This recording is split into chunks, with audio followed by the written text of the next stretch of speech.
은혜로운 찬양 감사를 드립니다. 오늘 이 시간 예배 참석한 여러분들 하나님의 은혜가 풍성하게 넘치시기를 주님의 이름으로 축복합니다. 그리고 더욱 건강하시기 바랍니다. 이 코로나가 아직까지는 기승을 부리고 있죠. 언제 조금 수그러들일까 기대를 해보고 있는데 아직은 아닌 것 같기도 하고요. 또 이제 정말 뭐 감기와 비슷하게 이렇게 한 번씩 거쳐가야 되는 거 아닌가 그런 생각도 가져보고요. 뭐 거쳐가는 사람들도 있을 거고 그렇지 않은 사람들도 있을 거고 뭐 우리가 감기 걸릴 때도 그렇잖아요, 그렇죠? 감기 잘 걸리는 분이 있고 또 안 걸리는 분들도 있고 그런데 우리 오미크론이 코로나도 보니까 지난 주 중에도 우리 교우 여러분들 뭐 제가 소식을 못 들은 분들도 있을 거고 또 소식 들은 분들 중에서는 또 여러분들이 또 우리 교회 안에서도 확진도 되시고 또 확진자하고 밀접하게 접촉도 하셨고 같은 공간에도 있었다 하고 뭐 여러 가지 이렇게 말들이 이렇게 들려지고 있습니다. 그만큼 이제 정말 우리랑 너무나 가까워진 코로나가 아닌가 생각을 해봅니다. 아무쪼록 더 여러분 건강 잘 지키시고 또 뭐 들어보니까 초창기 때 걸리신 분들보다는 지금은 백신들을 다 맞아서 그러신지 그냥 하루 이틀 감기처럼 좀 이렇게 독감이나 비슷하거나 뭐 조금 더 심하거나 뭐 하루 이틀 그러다가 그다음엔 괜찮다고 또 그러시더라고요. 그래서 하루 힘들었는데 뭐 이틀 힘들었는데 지금은 괜찮아요. 뭐 그러고 이제 그런 분들이 있더라고요. 그렇게 해서 넘어가는 건가 생각도 해보게 됩니다. 그러나 안 걸리면 더 좋고요. 또 혹시라도 걸리시더라도 두려워 마시고 또 건강하게 잘 이겨나가시기를 바라고요. 또 스스로도 건강 잘 지키면 좋을 것 같습니다. 자, 이제 우리가 지난 수요일 날이 성의 수요일이었습니다. 이제 사순절을 시작하고 있습니다. 사순절 우리가 매일매일 당연히 경건한 삶을 살아야 되지만 사순절은 또 한 번 우리의 신앙을 돌아보는 거죠. 그래서 한 번 더 결단해보고 더 결심해보고 조금 더 경건한 삶을 살기를 노력하면서 사는 절기가 이 사순절입니다. 이 사순절에 우리가 무엇을 생각을 해야 될까? 여러 가지 우리가 생각하고 결심하고 하는 일들이 많죠. 무엇보다도 사순절은 제가 지난 수요일에도 설교 때 말씀드렸는데 예수 그리스도 안에서 보내야 된다는 거죠. 가장 중요한 건 그거죠. 예수님의 방법으로 사순절을 보내야지 다른 방법으로 우리가 사순절을 보낼 수 있는 건 아니죠. 예수 그리스도의 십자가의 고난, 예수님께서 이 땅에 왜 오셨는지를 묵상하면서 그 고난의 길을 동참해 나가는 거잖아요. 그래서 그 고난을 동참하면서 우리도 해야 할 것을 하고 절제해야 될 것은 또 절제하고 그렇게 합니다. 그럼 이 사순절에 우리가 또 더욱더 우리가 예수 그리스도 안에서 사순절을 보내야 되는데 그럼 예수님이 누구신가를 좀 한 번 더 생각해 봐야죠. 당연히 누군지는 알죠.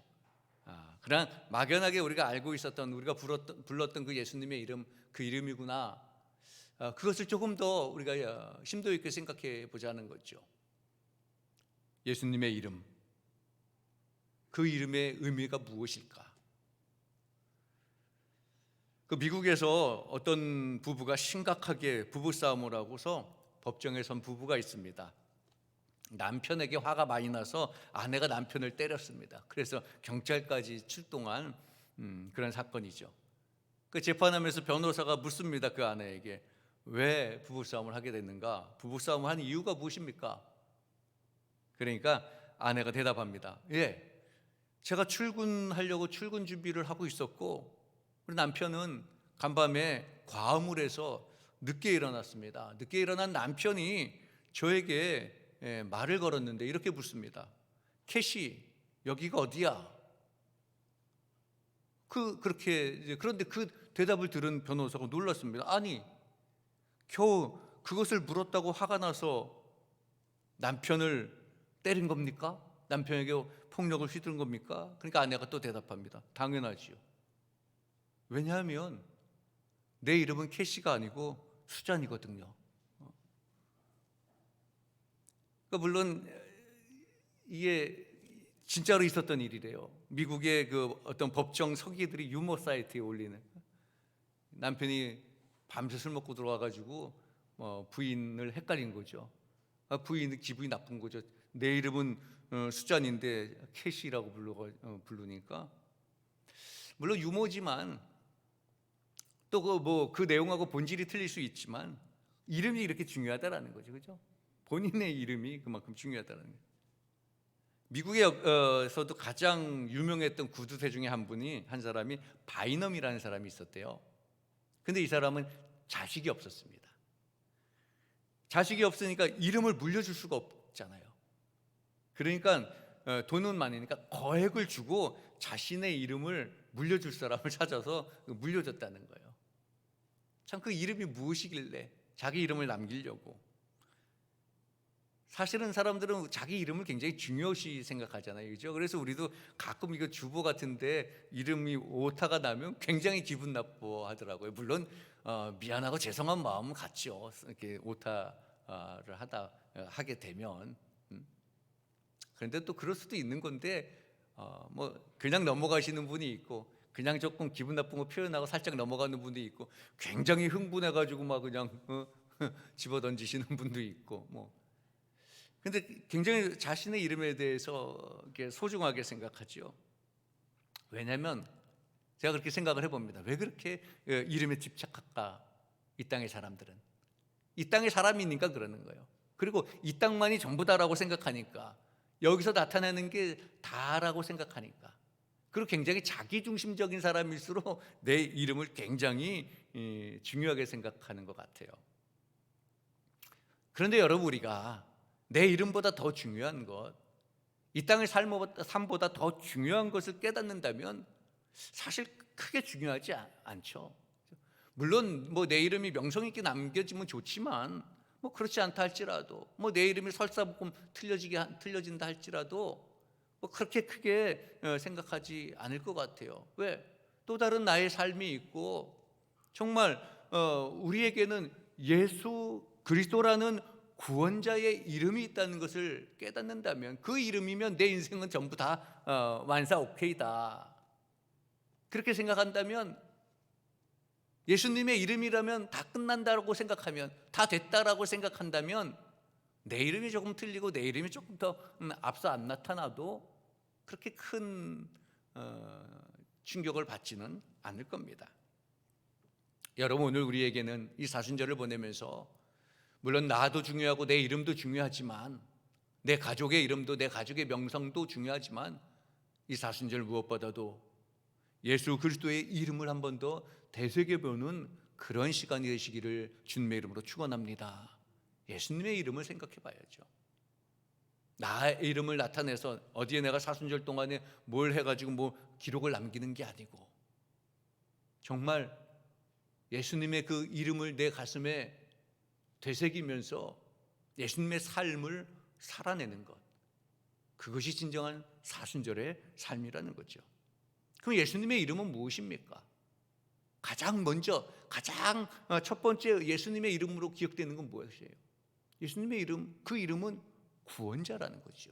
구원. 오늘 31절 말씀을 보면, 보라, 내가 잉태하여 아들을 낳으리니 그 이름을 예수라 하라. 오늘 본문을 읽으면서 여러분들, 아니 사순절에 웬 성탄절 절기나 읽을 말씀을 읽나 그럴 수 있는데, 사순절과 성탄절은 정말 밀접한 관계죠.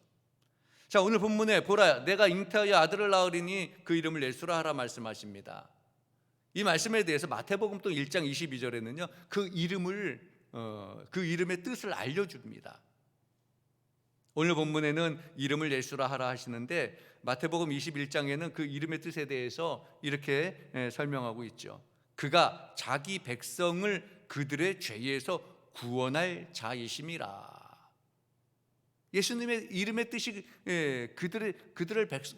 자기 백성을 죄에서 구원하실 분이다, 그렇게 설명하고 있습니다. 예수님의 이름이 구원이라는 거죠. 구원자라는 거죠. 그리고 여러분, 성경 로마서 10장 13절을 보면 놀라운 선포가 있습니다. 우리에게 놀라운 선언을 주신 말씀이 있죠. 로마서 10장 13절 말씀인데요, 누구든지 주의 이름을 부르는 자는 구원을 받으리라. 누구든지 예수님의 이름을 부르는 자는 구원을 받는다라는 거예요. 물론 여기서 예수님의 이름을 부른다라는 게 의미 없이 부른다라는 건 아니잖아요, 그렇죠?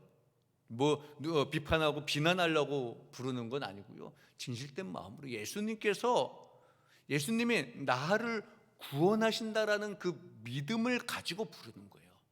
그 믿음으로 그 예수님의 이름을 부르는 거죠. 그 예수님의 이름이 나를 구원한다는 그 믿음을 가지고 예수님을 부르는 거예요.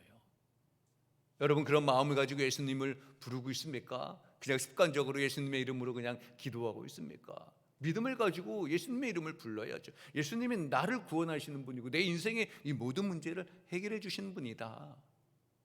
그렇게 생각하고 우리가 불러야 되는 거죠. 마태복음 10장을 보면요, 그 예수님의 그 구원의 이름을 믿고서 온 힘을 다해서 예수님의 이름을 부르는 사람이 나오지요. 누굽니까? 바로 여리고의 맹인 바디메오. 여러분, 우리가 잘 아는 말씀이잖아요. 맹인 바디메오가 이제 예수님이 지나간다는 소리를 듣습니다.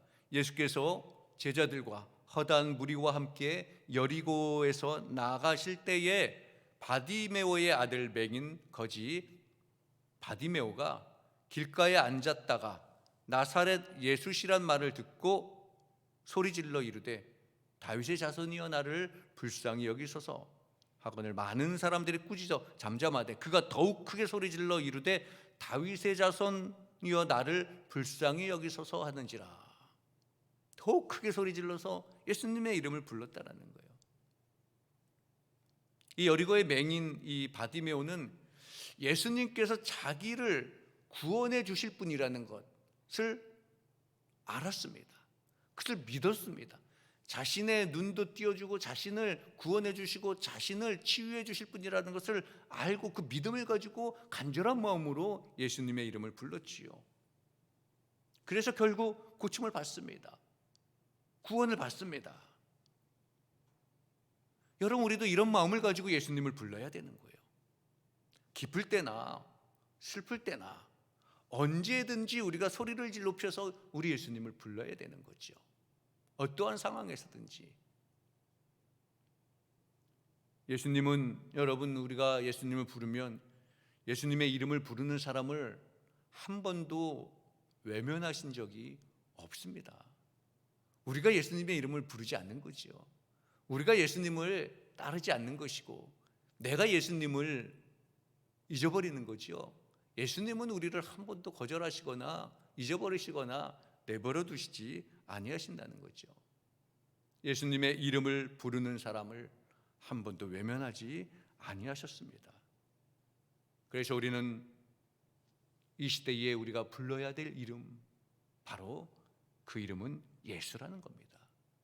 예수의 이름을 부르는 사람에게는 구원이 임한다는 거예요. 하나님의 은혜가 임하게 되는 거지요. 여러분, 이 사순절 기간 동안에 더욱 힘차게 예수님의 이름을 부르시는 여러분 되시기를 주님의 이름으로 축복합니다. 예수님의 이름을 불러야죠. 내가 힘들고 어렵다고 다른 것을 부를 게 아닙니다. 다른 사람을 불러서 도움을 청하려고 우리는 하지만 무엇보다도 가장 먼저는 예수님의 이름을 불러야 되는 겁니다. 사순절 더욱더 그 이름, 구원의 이름 예수님을 부르시는 여러분 되시기를 주님의 이름으로 축원합니다. 예수님의 이름은 첫 번째 우리가 기억할 것은 구원이라는 거고요. 또 둘째로 예수님의 그 이름은 무엇일까요? 오늘 본문에 뭐라고 말씀하는가요?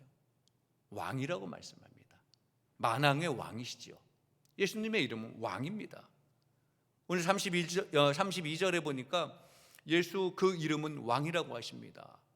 근데 여러분, 왕은 무엇입니까? 왕은 통치자잖아요. 그죠? 통치를 상징하는 거예요. 만약에 왕에게 통치권이 없다면 그건 왕이 아니죠. 그냥 허수아비죠. 우리 흔히 얘기하는 바지사장이라고 그러나요? 결정권도 없고 그냥 이름만. 근데 우리 예수님은 하나님께서 다윗의 왕위를 주신다고 말씀하십니다. 그런데 그 왕은 그냥 왕이 아니라 만왕의 왕. 그러니까 예수님이 탄생할 때 천사들이 찬양한 것처럼 왕 중의 왕. 그 왕으로 이 땅에 오셨습니다. 그런 것처럼 예수님께서 예루살렘에 입성할 때 모습은 어떻습니까? 물론 겸손하셔서 그 나귀를, 또 나귀 새끼를 타고 입성하십니다. 그런데 군중들은 어떻습니까? 예수님이 들어오시는 소식을 듣고 맞이하는 군중들의 모습은 자신들의 옷을 깔고 종려나무 가지를 흔들고 호산나를 외치지요. 이것은 왕이 들어올 때, 왕을 환영할 때 하는 모습이거든요. 그러니까 군중들은 물론 예수님이 나귀를 타고 오는 모습에 조금 황당해했을 수도 있습니다.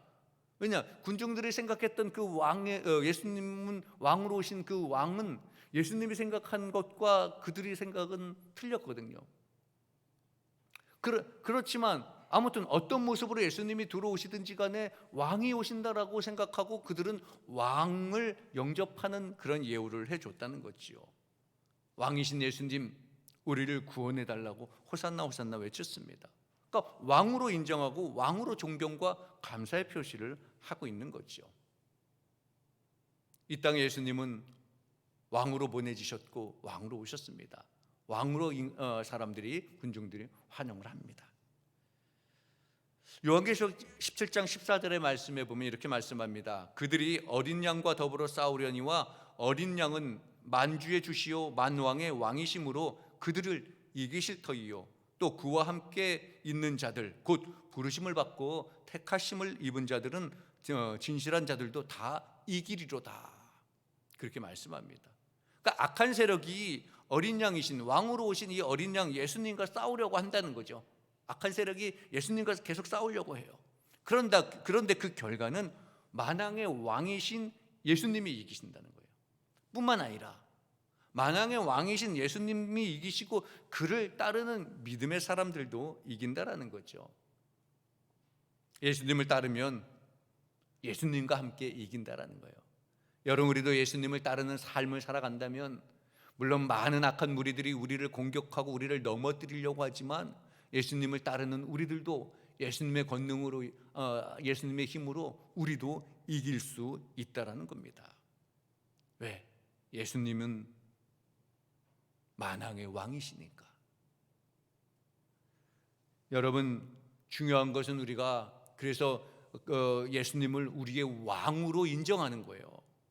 예수님을 나의 왕이심을 인정하고 예수님의 음성을 듣고 그분의 인도함을 받는 것. 그러면 하나님께서 힘과 권능을 주시고 그 길을 열어주실 것이라는 거죠. 여러분, 우리가 어떻게 이 세상에 죄를 이기고 마귀의 시험을 이길 수가 있겠습니까? 여러분, 내 개인의 힘으로, 내 개인의 지식으로, 내 개인의 경험으로 내가 마귀를 이기고 이 세상의 시험을 이긴다? 사실 여러분, 내 힘으로 이길 수 있는 게 아니라는 거지요.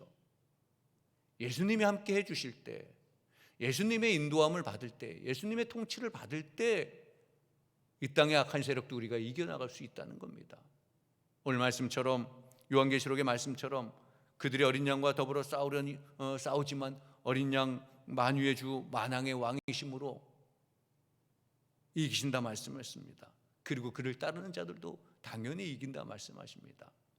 여러분, 우리도 우리의 삶 가운데 나를 통치하시는 분이 예수님이라는 것을, 나를 통치하시는 왕이 만왕의 왕 예수님이라는 것을 인정하고 예수님의 음성에 귀를 기울인다면 능히 우리도 이기고 승리하는 삶을 살게 될 줄로 믿습니다.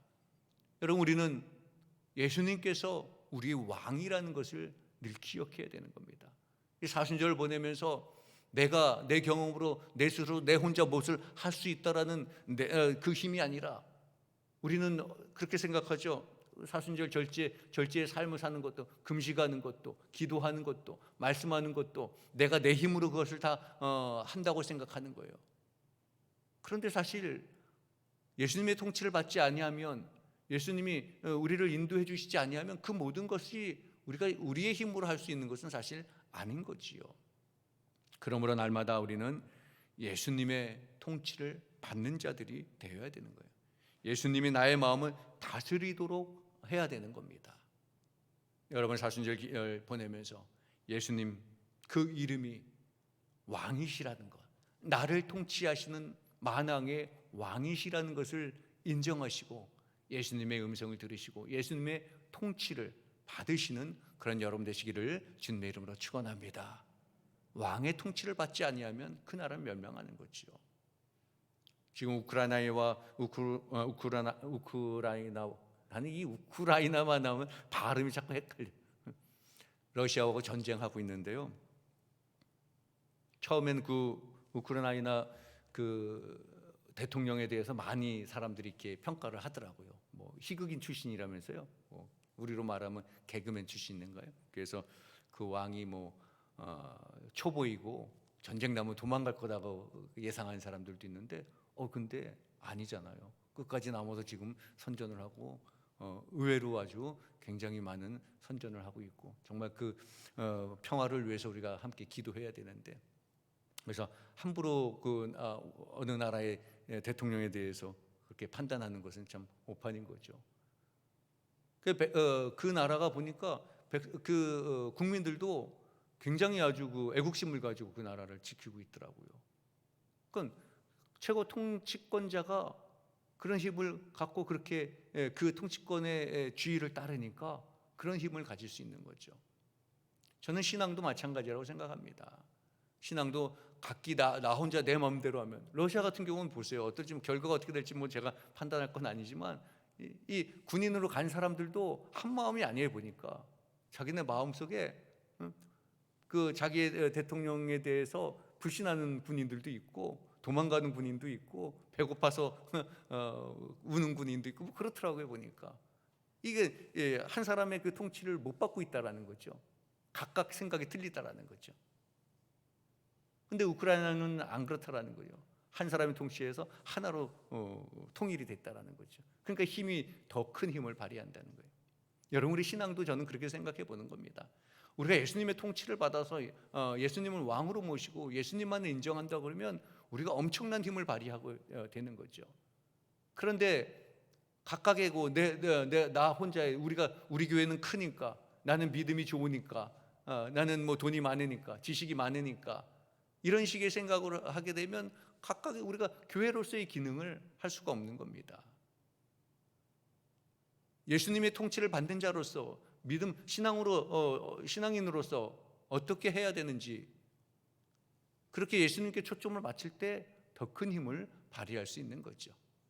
사순절을 보내면서 여러분 우리가 말씀을 묵상하고 기도하고 절제의 삶을 사는 것도 예수님의 통치를 받는 예수님이 나를 다스린다는 마음을 가지시고 예수님을 왕으로 모시는 그런 여러분 되시기를 주님의 이름으로 축복합니다. 예수님의 이름은 왕이라는 것. 그리고 마지막 세 번째로 우리가 또 생각해 볼 것은 예수님의 이름, 그 이름은 세상을 다스리는 이름이라는 거예요. 왕과 비슷한 개념일 수 있지만 세상을 다스리는 이름인데 세상뿐만 아니라 내 마음을 다스린다라는 겁니다. 오늘 33절에 보면요, 영원히 야곱의 집을 왕으로 다스리실 것이며 그 나라가 무궁하리라 이렇게 말씀합니다. 예수님은 세상을 다스리는 이름이라는 거죠. 근데 우리 마음도 다스린다는 거예요. 세상뿐만 아니라. 누가복음에 보면요, 막달라 마리아 소개가 나옵니다. 7 귀신이 나간 여인이라고 소개하는데 귀신 하나만이라도 감당하기 어려운데 7 귀신이 들렸으니까 얼마나 힘들었겠습니까? 얼마나 비참했겠습니까? 그런데 하나님, 우리 주님께서 마리아를 고쳐주시죠. 그래서 막달라 마리아는 그날부터, 고침을 받은 그날부터 예수님을 따라다니는 거예요. 이 막달라 마리아는 은혜를 기억하고 예수님을 따라가는데 고침을 받은 그날부터 예수님께서 죽으시는 그 현장, 또 무덤, 심지어는 부활의 현장에도 이 막달라 마리아는 함께 했습니다. 귀신이 들렸던 그 마음이었는데 예수님께서 임하시니까 완전히 달라졌다라는 거죠. 변화가 되었다라는 겁니다. 왜? 예수님께서 그 마음을 다스렸기 때문에 삶이 달라졌다라는 거예요. 예수님의 다스림을 받았기 때문에 그 삶이 달라졌다라는 거예요. 귀신 들렸던 그 삶이 예수님을 따르는 삶이 됐죠. 또 사도행전 10장에 보면 우리가 잘 아는 고넬료가 나옵니다. 이방인 고넬료죠. 고넬료는 아시다시피 로마 군인이잖아요. 여러분, 로마 군인이었다면 아마 로마 신을 섬겼을 겁니다. 그죠? 그런데 그랬던 그가 어떤 계기인지 모르지만 변화를 받았습니다. 그래서 주님을 섬깁니다. 그것도 예수님을 그냥 섬기는 수준이 아닙니다. 이방인임에도 불구하고 본인 자신도 경건할 뿐만 아니라 온 집안이 다 하나님을 경외하고 기도하는 사람이다. 기도하는 집안이다. 그렇게 성경은 표현하고 있습니다. 이방인입니다.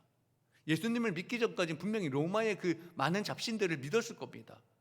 그런데 이방인이었지만 예수님께서 그 마음에 들어가니까 그 가정을 예수님이 다스리는 가정이 되고 변화가 된 가정이 됩니다. 경건한 삶, 예수님을 믿는 경건한 삶으로 남에게도 존경받는 그런 가정이 되는 거지요. 복된 가정이 됩니다. 예수님이 다스리니까 삶의 변화가 완전히 달라진다는 거죠. 여러분, 우리도 늘 기도해야 될 것이 있습니다. 이 사순절에 우리가 기도해야 될 제목은요, 무엇보다도 주님이 내 마음에 임하셔서 나를 다스려 달라고 기도해야 되는 겁니다. 그러면 내 삶이 달라지고 가정이 달라지고 교회가 달라지고 이 민족, 이 나라도 달라지는 겁니다. 대선도 앞두고 있는데 여러분, 우리가 이 나라와 이 민족이 정말 올바르게 변화되기를 원하잖아요. 어떻게 이 나라와 이 민족이, 우리 가정이, 내 삶이 변화될 수 있을까? 예수님의 다스리는 삶, 예수님께서 우리의 삶을 다스릴 때, 우리의 마음을 예수님께 내려놓을 때 나라가 변하고 사회가 변하고 내 개인의 삶이 변한다라는 겁니다. 여러분, 예수님의 그 이름, 세상을 다스리는 이름이시다라는 것을 우리는 꼭 기억하고 예수님께 맡기는 삶을 살아가시기를 바랍니다. 여러분, 사순절 우리가 이제 겸손한 마음으로 주님의 십자가를 기억하면서 절제의 삶을 살기로 결단하며 나갑니다. 말씀을 읽습니다. 말씀을 쓰기도 합니다. 또 기도에 작정하여서 기도를 하기도 합니다. 그런데 그것이 누구를 위해서 하는 건가? 내 이름을 위하여서 기도하고 내 이름을 위하여서 말씀을 보는 것인가? 예수 그리스도의 이름을 기억하며 구원주 예수님, 나의 삶을 주관하시는 예수님을, 그 이름을 부르면서 우리가 기도하고 말씀을 묵상하는가? 이제 사순절 동안에 우리는 누구를 위하여서 누구의 이름을 부르는지를, 또 불러야 되는지를 분명히 깨달으시고 사순절에 예수 그 이름, 구원의 이름이요, 나를 다스리시는 왕의 이름이요, 세상을 다스리시는 이름이라는 것을 기억하시고 간절한 마음으로 예수님을 더욱더 부르시는 그런 여러분 되시기를 주님의 이름으로 축원합니다. 뿐만 아니라 이 예수님, 구원의 예수님, 왕의 예수님, 세상을 통치하시는 이 예수님의 이름을 우리만 알 것이 아니고 세상에 널리 전하시고 세상 모든 사람들과 함께 예수 그리스도의 이름, 소망의 이름을 함께 누리시는 우리 성도 여러분 되시기를 주님의 이름으로 축원합니다. 기도하겠습니다. 사랑의 하나님, 감사합니다. 예수 그 이름, 구원의 이름, 우리를 다스리시는 왕의 이름, 세상을 통치하시는 통치자의 그 이름, 주님, 우리가 그 주님의 이름을 올바로 기억하고 이 사순절 동안에 간절한 마음으로 예수 그리스도만을 부르는 저희들 되게 하여 주옵소서. 내 개인의 명예를 위해서, 내 이름의 명성을 위해서 살아가는 것이 아니라 오직 우리 주 예수 그리스도의 이름을 빛내게 하는 삶을 살아가는 저희들 될 수 있도록 주님 인도하여 주옵소서. 내 이름을 세상에 알리려고 하는 것이 아니라 예수 그리스도의 이름을 온 세상에 전하는 사순절기가 되게 하여 주옵소서. 사순절 말씀과 기도로 묵상하며 주님의 그 고난의 길을 동참하며 예수 그리스도의 삶을 실천하는 경건한 사순절을 보내게 하여 주옵소서. 우리 주 예수 그리스도 이름으로 기도하옵나이다. 아멘.